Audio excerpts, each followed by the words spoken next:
by competing against Australia and New Zealand. They are clearly hungry for results, and their passion for the game has shone through already this morning. And I can't help but notice in the grandstands they've started to fill up a little bit more.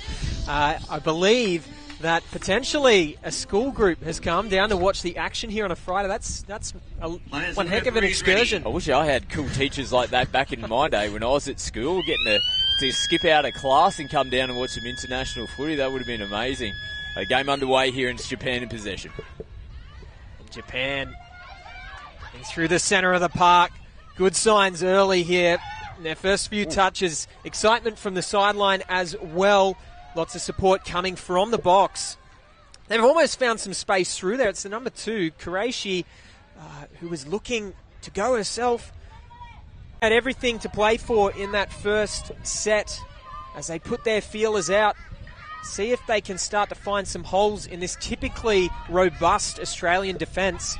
That's a good touch in the middle of the park. Again, it's Ayagi. Work their way to their box now, though. The Emus, they've recovered. Potentially a little foot bobble in the ruck there. Not quite picked up. They'll dish around to the middle of the park now, do the Emus. They're going to get a chance here at the end of this set. Let's see what they can do with the right to left ball. Out to numbers, and the ball has indeed been grounded. The right to left ball was, a really good start for the Emus there. Yeah, it was just a little bobble there for Georgina Rackerman, which just gave that half a second for the Japanese cover defence to come across and almost get there in time. But Hayley Maddock, one of the players we'll talk about a lot throughout this tournament, injecting herself early to see when they were heading over to make changes, had too many players on the field at that point in time. The referees pick that up and they go back to the halfway line. That's why Japan got the penalty. And that's something that's so important in the modern game for the referees to be really reliable and consistent with. And they did a great job there to pick that up, because it can be easily missed when there's so many feet coming on and off the field. But now the Emus will get a good stretch of possession here, a full field set by the look of things, and they'll try to get a set play at the end, or will they? They've found a bit of space on the right-hand side. Fields playing the ball out to the number 13. It's Rackerman over for her second try there. And yeah, just a classic sort of through-the-hands play, heads-up footy. And not too much more to say about that one. Well, they've got every basis sort of covered across the team, the Australians, and they've got great athletes out there who have strong running games, and they're just relentless with the way that they go about it. Georgina Rackerman, what a great start for her on debut as well, coming up with the 2 opening tries. We saw her score on the left. She was on the right-hand side this time around and gets the points. It's worth mentioning that the wind has really picked up here at Whites Hill Reserve, and that probably implies that the longer balls are going to be a little less reliable than usual. So good to look for those short ball options and try to play through the middle of the park here. That's pace game. Hands, can they get the ball away? That was we did really well to straighten up the ball there, and they end up getting the ball away. I thought that they were actually going to get touched there on 5th and last, but weaseled her way away from the defenders and pushed the ball out to the left-hand side. Sammy Rogers going over for her first try of the match. Yeah, you're right. They just managed to squeeze the ball away. It looked like the play was coming to a conclusion. They might have been trying to get the ball down, but again, just having a look at what the defence was doing. You're right. They just managed to squeeze the ball away. It looked like the play was coming to a conclusion. They might have been trying to get the ball down, but again, just having a look at what the defence was doing. They were holding back on that occasion. They're the Blossoms, and again, good expensive play from the Australians. Finish it off in the corner, and Rogers getting her first try of the game. Well, it's 3-0. An experienced women's coach, Swain Ravelli, will be thrilled with the start, and a runaway ball now. Bit of an intercept. She's running down the field. She's going to be pretty hard to catch, is Maddock. So you mentioned earlier her prowess, not just at touch, but in multiple codes, and I think part of that is the pace that she puts on. Yeah, she was in second gear there as well, just strolling down, just probably thinking we've got a few games this weekend that we're going to have to get into. That's the second occasion that she's popped up off the line and taken the intercept. The first time she got caught, a little bit more space when she skipped away. Kicking to the side with numbers and then coming back where space is opening up lends itself to the pace play of this Japanese side. Dummy half caught there at the back end of the set, though. Solid defensive effort from the Emus. Yeah, but Kana Kuriashi, we've seen her a couple of times so far in the game. She's definitely looking the most lively for the Japanese Blossoms in the number 2. Nice early ball on the previous play. She get caught in possession towards the back end of the set now as the Australians go expansive again. And we've seen this before. It's Drew with the ball, and she's uncatchable from that kind of position.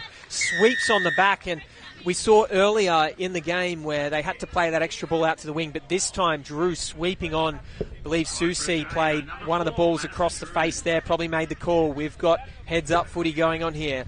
Yeah, and it's coming out of momentum from the interchange area, Jack, when the players sweep on and they continue. Sweeping on. I believe Susie played one of the balls across the face there, probably made the call. We've got heads-up footy going on here. Yeah, and it's coming out of momentum from the interchange area, Jack, when the players sweep on and they continue the running game off the back end, little pop-out passes. It was almost like a mirror of the previous try when they came down this side of the field. So, yeah, they have really made an impressive start here, the Australian Emus. And the benefit of playing early in the day is that something happened there, and I think perhaps the Emus were caught. They had 5 players on the field. Yeah, one less player on. A bit of a miscommunication there. And the Blossoms did a great job to actually see that was happening in real time and scored a try in the corner. Yeah, so, yeah, I really don't know what went wrong there for the Australians. I couldn't quite catch who was sprinting to get back on the field. There's a lot of... try in the corner. Yeah, so... Yeah, I really don't know what went wrong there for the Australians. I couldn't quite catch who was sprinting to get back on the field. There's a lot of sort of communication and talk in the box. Something went wrong, and you can see on the replay in the bottom corner, the Aussies streaming onto the field. I wouldn't even be surprised. I'm not too sure. The touch might have been made, but she didn't make it back to the line. Yeah. A good advantage played. Looked as though Maddock was... cut myself off there as we see a try scored, right to left ball out to Rogers, her second of the match. So the Emus snag another one, and I would point out that on that previous try it appeared as though Maddock was sort of running on into the wing position to make up that 6 number. Naturally that's Rogers' position out in the corner, so some unusual miscommunication there, but fixed it up with a try there. Advantage. They will be playing the ball on halfway. That's the correct call there. Can sometimes be somewhat confusing no matter how experienced you are at touch as to whether you're playing or tapping the ball. The referee calling for the play of the ball for that fumble. And legs on here. It's the number 11 picking up the ball, Takasuki, and the 6, Yamagata, the captain, calling the shots out there in the center of the park. Will they look to go to the left or to the right? They go to the right on this occasion. It's the number 10 in Kamishita. It's a great try for the line, hugging her teammate. She's happy with that. Yeah, Mai Kamishita, just great awareness. Had to look up. They were flat-footed on the line there, the Australians. Might even be camped behind it a little bit. Just attack the line. All high fives and smiles for Japan. They get their second try on the board. And I think they're playing from the right. And I think there are fairly definitive pods that we're starting to see come out of the Australian women's park here, which whether or not that remains over the course of the weekend. But to your point there, Scott, looks like they're playing with their local combinations where possible. Look who's back out in the middle of the park now, Maddock. She's had a great start to this game. Has Maddock. She's going to pick up from half again. Will she go long on 5th? No, she chooses the short option this time, accounting for the win. Drew tries to get the ball away and does indeed. So through the hands of 4 players there, a real team try. And the winger finishing things there. Yeah, Catherine Stevens, a late inclusion into the Australian Women's Open team, replacing Rachel Walsh, who had to unfortunately withdraw due to injury. So she gets her first try. Has played for Australia in the Mixed Open previously, but this is her first Women's Open match. 6-2 the score, so Blossoms still in with the sniff if they can swap momentum around pretty quickly here. Getting 2 tries against this Australian women's team is no mean feat, and I'm sure they'll be looking for more.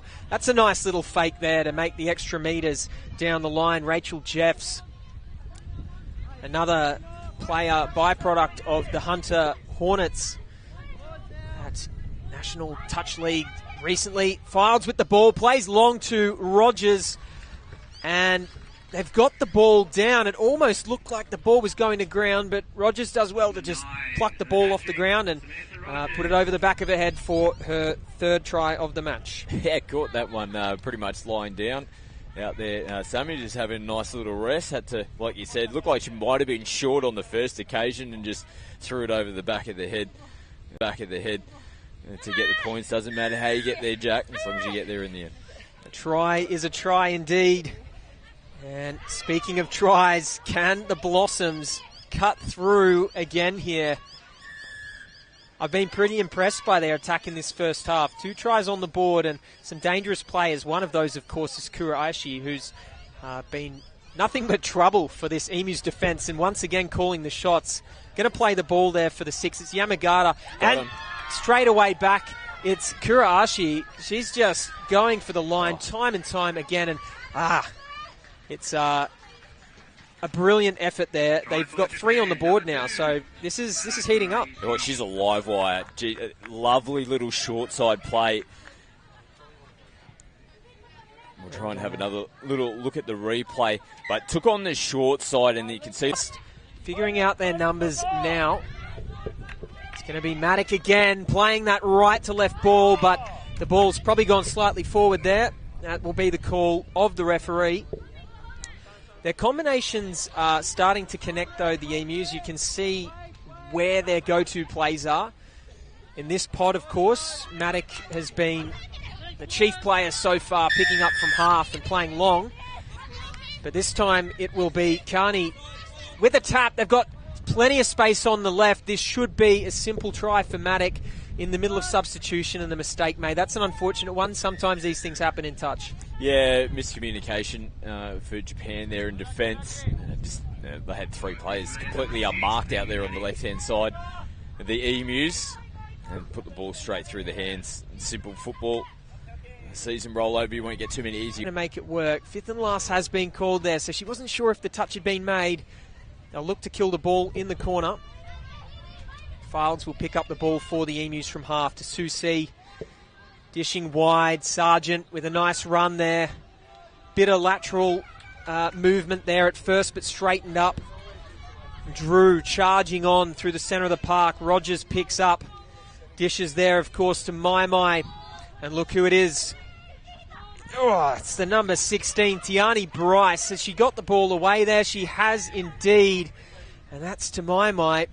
And Bryce really making her first impact, big assist there. Yeah, nice and easy there for Tiani. She always looks like she's doing it with ease as well. Just glides across the park. Playing her first game for Australia, and she's had a super impressive last couple of years. Playing in line now. So, Scott, this was that period of the game that you said was really important. Yeah, it's just gone to waste there. Yeah, so they've come up with the forward pass themselves, but even from the tap off, they went quite lateral across the line, so they didn't actually even really push forward and make any momentum. Sometimes it's almost worth just burning that first touch just to get yourself going forward, and then you can get you over to your interchange box. Well, that's good shutdown defence. Positive signs defensively there for the Blossoms. Sargent would have liked her chances there to score outside her link. Susi to Rogers, and the ball's down in the corner of the park. And that was pretty extraordinary handiwork from all players involved in that try. Oh, yeah, the ball work there from the Emus. Again, just getting passes away that you just wouldn't think are able to sneak their way through. Yeah, that was great combination from the middle of the field out towards the right-hand side. And you can see about plays, a little mistake here from Japan. But so it doesn't really cost Australia at the end of the day. They'll start. So this is the difference here. So first touch for the Australians, they put it through their hands, but they're still making momentum and meters going forward. But again, they naturally progress over to the interchange area. They get some interchanges on full complement. They'll be able to attack towards the back end of the set. And it's a testament to the technical skills of this Emu lineup to be able to play in such a free-flowing manner. They've definitely got space on the right-hand side here, and they're going to use it time and time again. They're sort of pulling that ball for a fake fade out to the left-hand side and then quickly through hands back to the right. And as you said earlier, Scott, the ball moves faster than the players, so they're able to find Sammy Rogers out on the wing, and I believe that to be Rogers' 5th try of the match So they're really taking advantage out on those wings. Down the right-hand side of the field, Stevens coming back on the inside. The ball hits the mark there, and Maddock keens that up. There was no one in front. They were looking for that second ball away, and Duff with the ball in hands now. Looks for that floating ball to Drew, and good hitting in from the winger on that occasion. Yeah, Takatsugi making a big touch out there. A great defensive read. Picking up again is Duff. Maddock to Drew, through the hands of players whose names we will call multiple times over the weekend. But yeah, Duff was in charge of that play this time, just showing the versatility of this Australian team. Doesn't matter if Maddock, Duff, Drew, any of them can pick up from half and make things happen. Yeah, and again, lovely little short link ball on this occasion. As you can see the try scorer on screen, Madison Drew, all high fives. The problem has been getting down in this kind of position. So can they find something here? No, they can't.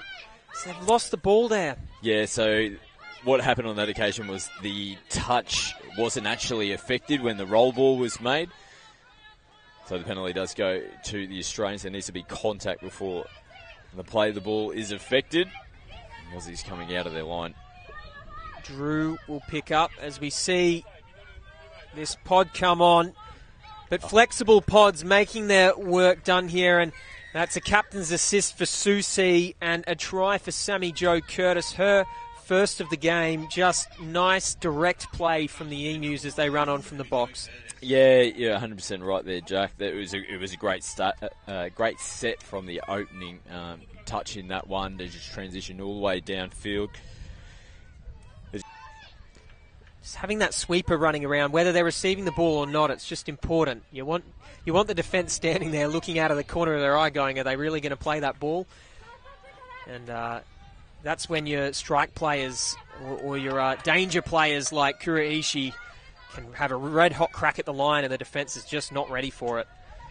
So the Emus over the halfway mark fairly comfortably here. Fildes out on the left. They find her straight away, and she'll just dish too wide there to the 17, Catherine Stevens, for her second try on debut in the Women's Open. I called Fildes a little early there, saw the space opening up, and didn't actually expect the cutout ball so quickly, and it seems neither did the Japanese Blossoms. Yeah, just caught on the back foot there. Japan, again, nice ball play from the Australians, a try scorer on screen, Catherine Stevens. Consistencies in their first half that allowed tries to be scored and made it much harder for Japan to crack through here. They're going to keep trying, though, of course. Have they found space? Maddock has come from a mile away to make that touch in the middle, come from the link position, and I believe, yeah, she's just shut down about 15 metres of space there. So good foresight from Maddock. Now they're going to go through hands here. Fildes plays to Maddock, and a great run from Rackerman. She's got the afterburners down the right-hand side, and gee, she's really put on a show of speed there. Yeah, you can't give her an inch or much room to move. She's lightning quick. Down the right-hand side of the field. That's number 13, Georgina And Rackerman. that is some extraordinary pace, and of course the Emus saw it coming from a distance. They're well aware of precision on their box sets. The right-hand side is opening up here. They're just extraordinary at sensing where the space is going to open up, to have the vision out on the park, and each and every one of these Emus players has that vision, experienced or not. Drew plays the ball. Bryce, you got a sense, will be your dummy half here. She wants that left to right ball. She finds the winger, and she's made it a little tough for the winger to get to the ball. They're calling all clear. We'll have a look at the replay there. Oof. That's close. I thought it might have been down there, Scott, but it was mighty close. Yeah, those ones sometimes they look probably worse than what they actually are. It just skews away out of their hands. But, yeah, made Kathy have to work for it out there. Probably didn't come out of their hands as cleanly as what she liked. Rachel Jeffs, I believe, getting the ball down there. But Tiani Bryce, we've talked about her. They thought they were away there. Up, yeah. The crowd were up, and you can see there's a lot of Japanese support here today. Amongst the crowd and the sideline, the energy is not dimmed from the sideline down in front of us here. The Blossoms are full of energy action-packed, and they'll be ready for their next clash, of course, with the New Zealand Women's Open team. The Matic caught with the ball there. And number 10 passes out there. It's Carney who goes to Rogers. They get the ball away. And that will be yet another try for the Australian Emus. Plenty of experience in that play. It was Matic to Susie to Carney to Rogers. I'd like to count the international caps between those players. Yeah, definitely all the experience linking up together. Another try to Sammy Rogers. Here today, amongst the crowd and the sideline, the energy is not dimmed from the sideline down in front of us here. The Blossoms are full of energy, action-packed, and they'll be ready for their next clash, of course, with the New Zealand Women's Open team. The Matic caught with the ball there. And number 10 passes out there. It's Carney who goes to Rogers. They get the ball away. And that will be yet another try for the Australian Emus. Plenty of experience in that play. It was Matic to Susie to Carney to Rogers. I'd like to count the international caps between those players. Yeah, definitely all the experience linking up together. Another try to Sammy Rogers. And drops back into the defensive line. Now, interesting, there's been probably in the last... There.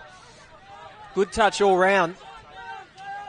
It's always exciting to see a breakaway from the usual structures. The Emus dishing the ball a bit more. Let's see if the Blossoms follow suit here as they charge down the field. It's fifth and last, picking up the number 1. Good bit of pace there from Yago, but couldn't quite make it happen. But yeah, good set. They've gotten all the way down to the 7-metre line. So they got it turned into a defence now. You can see again, this is the first touch here from the Australians. Through the hands, Stevens back on the inside the fields. They go the whole distance and score a try without being touched.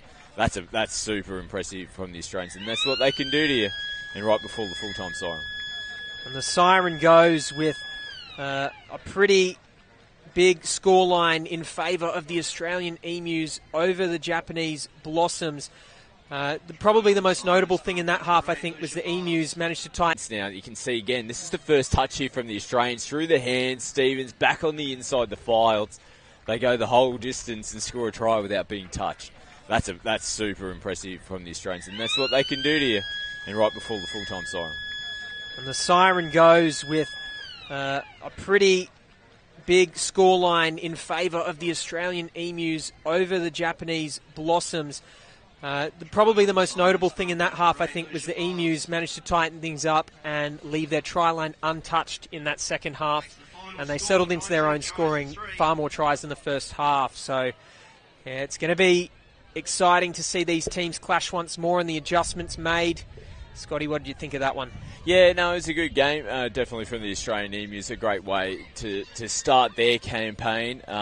Pretty similar. They weren't able to trouble the scoreboard in the second half, Japan, unfortunately, but I think that just shows that Australia really worked their way truly into the game in the second half after what was a strong start for them.